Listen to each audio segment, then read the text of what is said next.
আগামী 9ই জুলাই বামপন্থী শ্রমিক সংগঠনের ডাকা ভারত বন্ধের সমর্থনে সিপিআইএম কাঁচরাপাড়া এরিয়া কমিটির উদ্যোগে মিছিল। আসুন দেখে নেব সেই চিত্র। আপনারা দেখছেন নিউজ নদিয়া এক্সপ্রেস। চ্যানেলটিকে সাবস্ক্রাইব, লাইক, শেয়ার এবং ফেসবুক পেজটি ফলো করুন।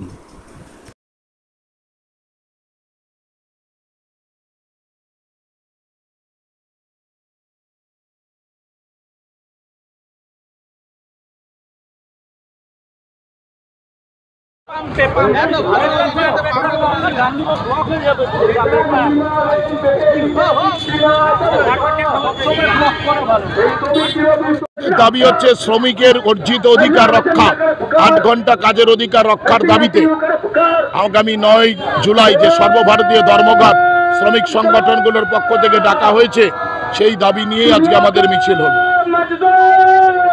দেখা যাচ্ছে দিনের পর দিন এই রদ বদল হচ্ছে, যেমন দেখা যাচ্ছে নানা দলেরই। এইসব নিয়ে কোনো মন্তব্য করবো না, অনেক বড় কাজ আছে আমাদের। 9 তারিখে ধর্মঘট, এই দল বদল রদ বদল এসব ফালতু কথা আমি সময় নষ্ট। শ্রমিক কোড নিয়ে বাতিলের দাবি নিয়েই তো মিছিল, ধর্মঘট সারা দেশে।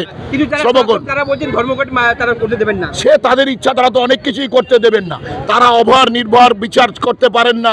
তারা হচ্ছে যে দাঁড়িয়েছে এই ল কলেজের এরকম দুঃখজনক ঘটনা ঘটে, তামান্নার মতন ঘটনা ঘটে, তারাই সব ঘটাবেন আর আমরা প্রতিবাদ করে রাস্তায় নামবো। সেই জন্যই তো আমাদের কাজ। এই নেত্রী বলছে এআই মাধ্যমে তারও নাকি নেকের ভিডিও ভাইরাল করে আছে। সেসব অনেকেই বলবে, এটাই তো তৃণমূল।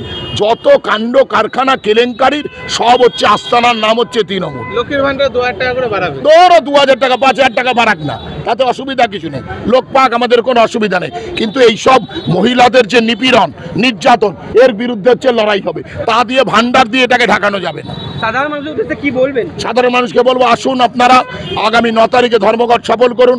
আপনার অর্জিত অধিকার, কারণ গুজরাটে ইতিমধ্যে দেখেছেন যে 8 ঘন্টার কাজের অধিকারকে কেড়ে নিয়ে 12 ঘন্টার অধিকার করা হয়েছে।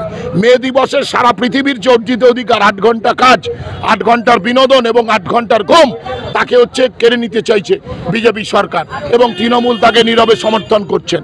ফলে আমরা এর বিরুদ্ধে দাঁড়িয়ে 9 তারিখের ধর্মঘট, শাসক যা করবে করবে, আমরা রাস্তায় নেমেই ধর্মঘট সফল করব। গতকাল একটা কাঁচরাপাড়ার যুবককে কিন্তু আক্রমণ করা হয়েছে যে মহরমের আগে।